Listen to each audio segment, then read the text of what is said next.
آج ہم اس واقعے کو چھو کر دیکھیں گے جو زمین پر ہوا تھا مگر اس کا اثر آسمان تک پہنچا۔ وہ لمحہ جہاں آپ صلی اللہ علیہ وآلہ وسلم کی تلاوت نے انسان نہیں جن کا دل ہلا دیا۔ کہانی نہیں حقیقت ہے، واقعہ نہیں ہدایت کا پیغام ہے۔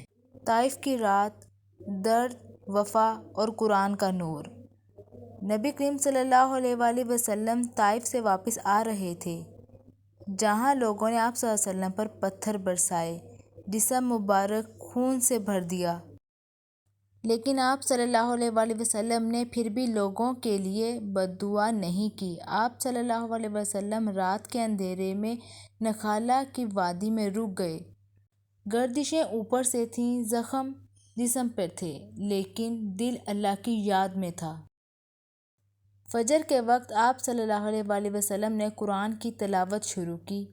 آسمان خاموش، زمین خاموش، صرف قرآن کی آواز گونج رہی تھی۔ ایک جنات جن، اس وقت آگ سے بنی مخلوق، ایک قبیلہ جن کا ادھر سے گزرا۔ ان کی زندگی گمراہی سے بھری ہوئی تھی، جادو، شرک اور بہکی ہوئی طاقتیں۔ لیکن جیسے ہی تلاوت ان کے کانوں تک پہنچی، عالم رک گیا۔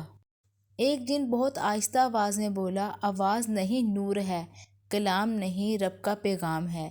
سب کے قدم رک گئے۔ آپ صلی اللہ علیہ وسلم میں پہلی مرتبہ انصاف کی آیت پر اور روشنی کی تلاش جاگ ٹوٹ گئے، ایک کے بعد ایک رونے لگا، سجدہ کرنے کے لیے بے چین ہو گئے۔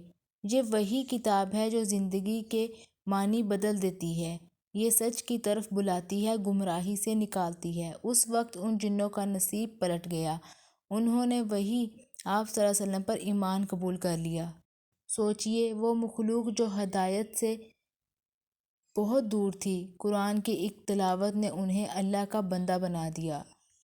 جب وہ واپس اپنی قوم میں پہنچے، ان کا لہجہ بدل چکا تھا۔ انہوں نے پکار کر کہا، ہم نے ایسی کتاب سنی ہے جو راستہ راہ کی طرف بلاتی ہے۔ میری قوم، اللہ کے رسول پر ایمان لے آؤ، اسی میں ہم سب کی بھلائی ہے۔ یہ وہ دعوت تھی جو آپ صلی اللہ علیہ وسلم کے انداز کی کاپی نہیں، اصلیت تھی، ہدایت تھی، جذبہ تھا۔ اور پھر اللہ نے ان کے جذبوں کے بدلے سورہ جن نازل فرمائی۔ دیکھو، جن قرآن سن کر مسلمان ہو گئے، اور ہم جو قرآن کے ساتھ پیدا ہوئے پھر بھی اس سے دور ہیں۔